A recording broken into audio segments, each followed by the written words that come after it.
வணக்கம்.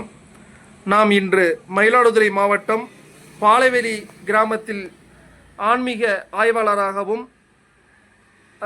இயற்கையாளராகவும் திகழக்கூடிய திருவாளர் தாஸ் ஐயா அவர்களுடன் ஒரு நேர்காணலை ஏற்படுத்தி இப்போது நடத்தி கொண்டிருக்கின்றோம்.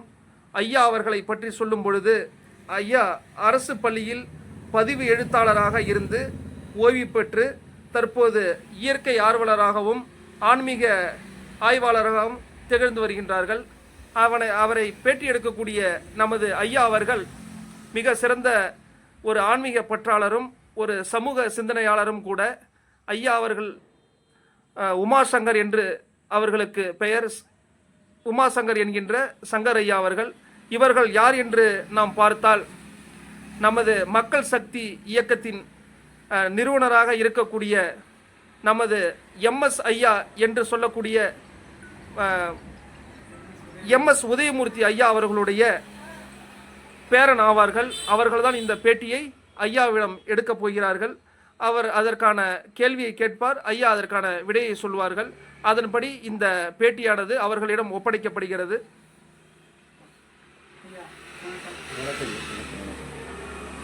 உங்களை எனக்கு பல நாட்களாக தெரியும். இப்போ இது ஒரு முக்கியமான விஷயம். இது நமது முதல் தொலைக்காட்சி நிகழ்ச்சி.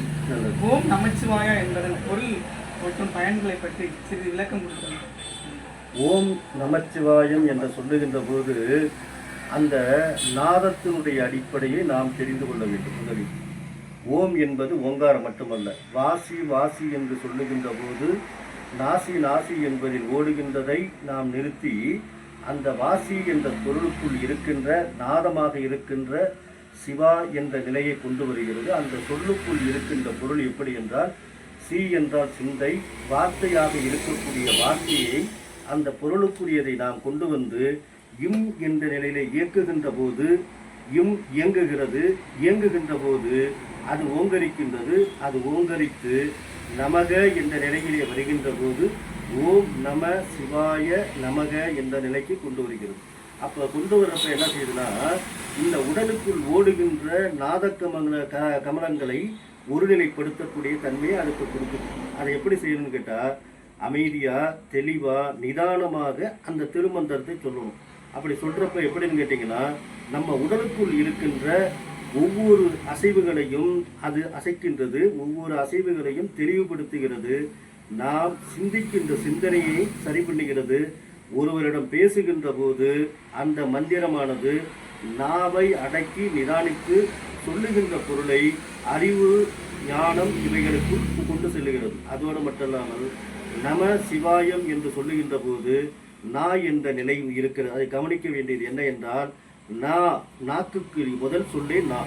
அந்த நாக்குக்குள் இருக்கின்றதை நமக என்று சொல்லுகின்ற போது நா இக், அந்த இக்கு கு அந்த இருக்கு சொல்லுகின்ற சொல்லை அந்த நமக என்ற இக்கு என்ற நிலையை கா என்ற நிலைக்கு கொண்டு வந்து உள்ளே இருக்கின்ற கருப்பொருளை கொண்டு வருகின்ற கூ என்ற நிலையில் உன்னையே நீனே உனக்குள் இருக்கின்ற ஆற்றல் வல்லமை சொல் இவைகளை உனக்குள் கொண்டு வருகின்ற சொல்லுக்குரிய சொல்லாகவும் அதில் இருக்கின்ற ஞானத்தை உணரக்கூடிய நிலையும் சிவமந்திரம் சொல்லுகிறது. அதோடு மட்டுமல்லாமல் உன்னுடைய படைப்பினுடைய தத்துவத்தை அது சொல்லும்போது நீ நமக நமக நமக என்று சொன்னால் நமக்குள் இருக்கின்ற நிலையை நம்மையே உணர்ந்து நம்மளையே சரி செய்து நம்மளையே உணர்ந்து நமக்குள் இருக்கின்ற கருப்பொருளை கண்டுபிடிக்கக்கூடிய ஆற்றல் நமக என்ற சொல்லுக்குள் இருக்கிறது.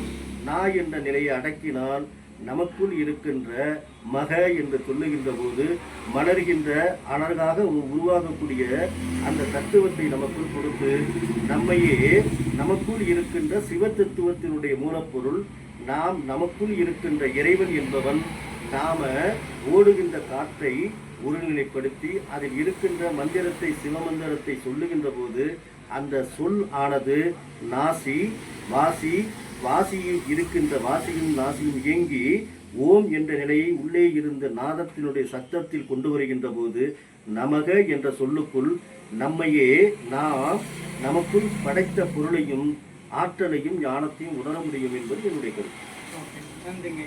அடுத்தது, இந்த மனிதன் உங்களுடைய ஆராய்ச்சியில் நீங்கள் மனிதன், இறைவன் மற்றும் இயற்கையை பற்றி நிறைய ஆராய்ச்சி பண்ணி கொண்டிருக்கிறீர்கள்.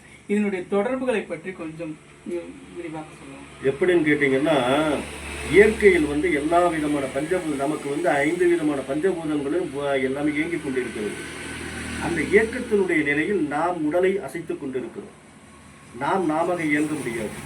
அப்ப அந்த அசைத்து கொண்டிருக்கிற இதில் சிரசின் மேலே இருக்கின்ற நாம் மாயை என்ற நிலையில் ஒன்று இயங்கிக் கொண்டிருக்கிறது. அந்த காற்று என்ற நிலையில் இரண்டாவது இயங்கிக் கொண்டிருக்கிறது. உடலுக்குள் இருக்கின்ற நீர் ஒன்று இயங்கிக் கொண்டிருக்கிறது. நெருப்பு என்ற நிலையில் ஒன்று இயங்கிக் கொண்டிருக்கிறது. மண் என்ற நிலையில் இயங்கிக் கொண்டிருக்கிறது. பூமியில் நாம் இருக்கிறோம். பூமி விளைவிக்கக்கூடியது. அப்ப இந்த நெருப்பு எதுக்குன்னு கேட்டா, இந்த உடலை அது தன்னுடைய பக்குவ நிலையிலேயே வைத்துக் கொண்டிருக்கிறது. ஆனால் அடுத்து நீர் என்ன எதுக்காகனா, நம்ம உடம்புல தேவையில்லாத மனக்குழப்பம், தேவையில்லாத சிந்தனை, தேவையற்ற செயல்களை நாம் செய்கின்ற போது அதனால் அக்கினியால் ஏற்படுகின்ற கோபம் என்ற உடலை ஏற்படுத்துவதை அதை சாந்தப்படுத்தக்கூடிய தன்மை நீர். அதோடு மட்டும் இல்லாமல் காற்று என்பது நாசிக்குள் ஓடிக்கொண்டிருக்கிறது. அந்த காற்றினுடைய சக்தி எப்படின்னு கேட்டால், நாம இயங்குகின்ற முதல் மூலப்பொருளுடைய இது காற்று வைத்திருக்கிறது. அந்த மூலப்பொருள் என்ன, அதை நாம் எப்படி கண்டுபிடிக்கும்? கா என்றால் என்ன? காந்தம், ஈர்ப்பு. அந்த ஈர்ப்புக்குள் இருக்கின்ற சப்தத்தை உணர வேண்டும். அப்போ அதை உணர்றப்ப அந்த சப்தத்தினுடைய அந்த காற்று நமக்கு நாசி என்ற நிலையிலே ஓடிக்கொண்டிருக்கின்ற பொருளை நாம் கண்டுபிடிப்பதே கிடையாது. எப்படின்னு கேட்டால், இயக்கம் என்பதை அது செய்து கொண்டிருக்கிறது. அப்போ அந்த இயக்கமானது நம்மளுடைய உடல், நம்மளுடைய சிந்தனை, இவைகளுக்குள் அந்த காற்று அலைகள் என்ன செய்யுது, எதை செய்ய வேண்டும், எதை செய்யக்கூடாது என்பதை தெளிவுபடுத்தக்கூடிய ஆற்றல் அந்த காற்றுக்கு உண்டு. அடுத்து நீரும் காற்று இருக்கிறதுல இந்த உடல் பக்குவமடையக்கூடிய நிலை இருக்கிறது. நாம மனசால சிந்திக்கிறோமே தவிர, மனசால உணர்கிறோமே தவிர, மனசால செயல்படுகிறோமே தவிர, ஆனால் அந்த எண்ணம் என்ற ஒரு செயல் அது சரி தவறு என்பதை பிரித்தாளக்கூடிய தன்மையை நமக்கு சொல்வதை நாம் ஏற்றுக்கொள்வது கிடையாது. அதோடு மட்டும் இல்லாமல் நமக்கு இந்த உடல்ல மண் என்ற நிலை இருக்கிறது. எதுக்குன்னு கேட்டால், இந்த உடல் படைக்கப்பட்டதே மண்ணால் படைக்கப்பட்டது. அந்த மண்ணினுடைய தாதுக்கள் எப்படி இருக்கிறதோ அந்த தாதுக்களுடைய தன்மையில் இந்த உடல் இயங்கிக் கொண்டிருக்கிறது. அப்ப நம்மளுடைய எண்ணுகின்ற எண்ணம், பேசுகின்ற வார்த்தை, செய்கின்ற செயல், இவைகள் அனைத்தும் அறிவுக்கும் அதற்கும் தொடர்புடையதா என்று நாம் தெரிந்து கொள்ள வேண்டும். இல்லை என்றால் நாம் பேசுவது, செய்வது, சொல்லுவது அத்தனையுமே பொருளற்றதாக மாறிவிடுகிறது. அப்ப வள்ளுவர் பெருந்தகை சொன்னது போல, சொல்லுக சொல் பயனடா சொல். அப்ப நாம பேசுகின்ற சொல் இருக்கிறதே, அந்த சொல்லுக்குள் பொருள் இருக்கிறதா, அது பொருளுடைய வார்த்தையா, அந்த சொல்லுகிறோமே அதனால் என்ன விளைவுகளை நாம் சந்திக்கிறோம், அந்த சொல்லால் நாம் எந்த நிலையில் நாம் மதிக்கப்படுகிறோம், அந்த சொல்லால் நாம் எதையெல்லாம் உணர்ந்து திருத்துகிறோம். சொல் என்பது ஒரு மனிதனை மதிப்பதற்கும் அவனுடைய செயல்களை போற்றுவதற்கு மட்டுமல்லாமல் அவனுடைய வாழ்க்கையை அந்த வார்த்தையானது எல்லா மரியாதையும் கொடுக்கக்கூடிய சொல்லை உணர்ந்து பேச வேண்டும். பேசுகின்ற போது அவையடக்கத்தோடும் நாவடக்கத்தோடும் இவை பேசினால்தான் சொல் என்ற பொருளுக்கு அது அறிவு என்ற நிலையை உணர்த்தும். இல்லை என்றால் மதி என்ற நிலை மயங்குவது போல புத்தி எப்பொழுதுமே குழப்பவாது, எதையுமே தெளிவாக சொல்ல விட மாட்டான். அவன் என்ன செய்கிறான், மனசினுடைய செயலை கேட்டு, எண்ணத்தினுடைய செயலை கேட்டு புத்தி என்ற ஒரு இடத்திற்கு கொண்டு போய் நம்மளை சில நேரங்களில் தலைகுனியவும், அடுத்தவர் நம்மளை இழிவாக பேசக்கூடிய நிலைமையும், தன்னை உணராமல் செயல்படக்கூடிய நிலைமையும் உருவாக்கி விட்டு வரும். அப்போ நாம் இத்தனை ஆண்டு காலம் வாழுகிறோம் என்றால் நாம் மனிதனாக மாறினால்தான் இறைத்தன்மையை உணர முடியும். மனிதனாக மாறணும். அப்போ அந்த மனிதன் என்ற நிலைக்கு வர்றது பேசுகின்றது, சொல்லுவது, செயல்படுவது, இவைகள் அனைத்தையும் நம்மளே நாம் இத்தனை ஒவ்வொரு நாளும் நம்ம பேசுகிறோம். ஆனால் அந்த ஒவ்வொரு நாளும் உட்கார்ந்து சரி இவனை பேசியிருக்கனே, இது எது சரி எது தவறு, நாம் இவர்களை மற்றவர்களை இப்படிலாம் பேசுகிறோமே, இது தவறா இது சரியா, நம்மளை இப்படி பேசுனா நம்ம அதை ஏற்றுக்க முடியுமா, அந்த நிலையை உணரணும். அப்பத்தான் என்னன்னு கேட்டிங்கன்னா, நாமளே சரியான நிலைமைக்கு மட்டுமல்லாமல் சரியான வழிக்கு மட்டுமல்லாமல் நம்மளுடைய செயல் நம்மளை வழிநடத்தி கொண்டு போகும். நமக்குள்ளதான் எல்லா விஷயமும் இருக்கும். அப்போ இயற்கை என்ன செய்யுதுன்னா, அந்த கொண்டு போகக்கூடியதை இயற்கை நம்ம சரியாக இருக்கிறோம் என்றால் இயற்கை நமக்கு நிறைய வல்லமையை கொடுக்கும். சாதாரண வல்லமை அல்ல, நிறைய வல்லமையில கொடுக்கக்கூடியது இயற்கை கிட்ட இருக்கு.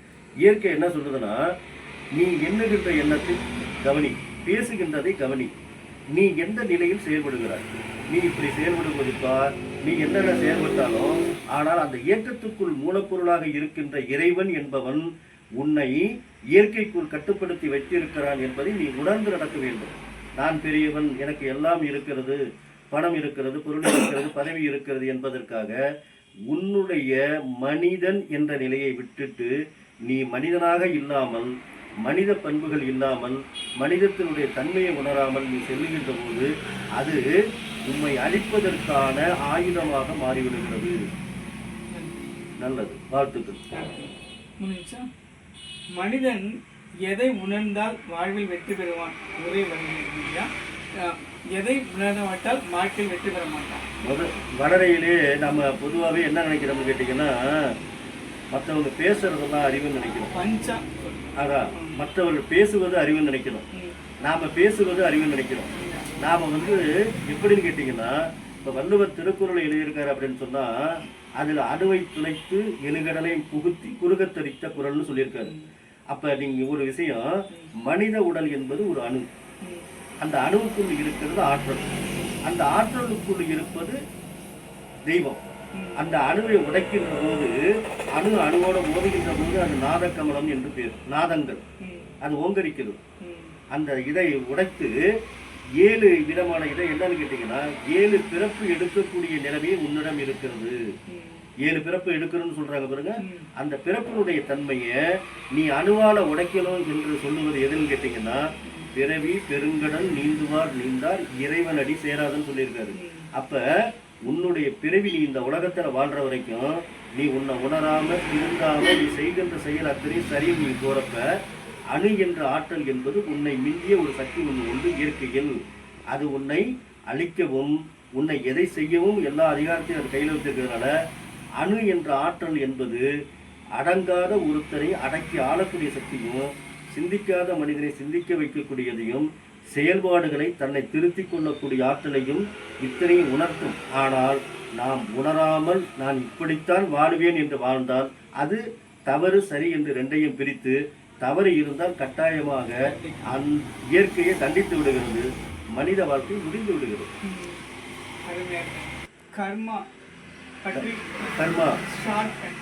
கர்மா அப்படிங்கிறது என்னன்னு கேட்டீங்கன்னா, நாம உலகத்துல பிறக்கிறப்ப தாயினுடைய வயிற்றில் இருந்தா பிறக்கிறோம். அப்ப என்ன ஆகுதுன்னு கேட்டீங்கன்னா, தாயினுடைய வயிற்றில் இருக்கக்கூடிய நீர் அது கர்மா.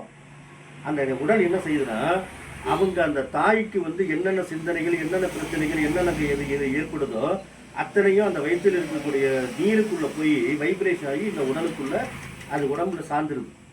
அப்ப என்ன ஆகுதுன்னா, நாம இந்த உலகத்தில் மடை திறந்த பிறகு பிறக்கிறோம், மடை என்று தெரிகின்றதா? அப்ப முட்டைக்குள் இருக்கின்ற நிலையில அந்த முட்டைக்குள் என்ன பொருள் இருக்கிறது என்பது தெரியாது.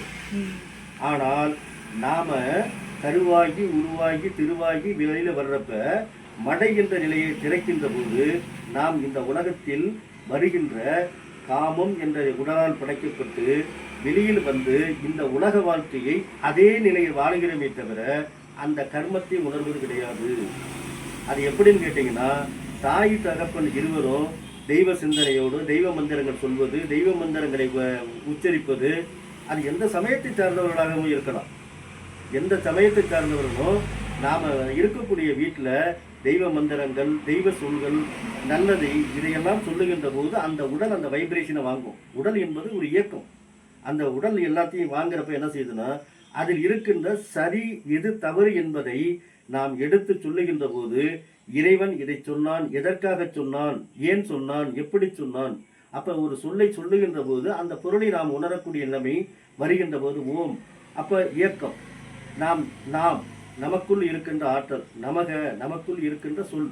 இன்னும் சொல்ல போனால், நம்மளை பற்றி நாமளே தெரிந்து கொள்ளக்கூடிய நிலையை உணர்ந்தால்தான் கர்மா என்ற நிலையிலிருந்து விடுபட்டு வர முடியுமே தவிர, இல்லை என்றால் கர்மம் என்பது விதியிலையும் வாழ்க்கையிலும் இருந்து கொண்டே இருக்க நாம் நம்மளுடைய நிலையை நம்ம அழித்து விடுகிறது என்பது. என்னுடைய கருத்துக்களை கேட்ட அனைவருக்கும் என் பணி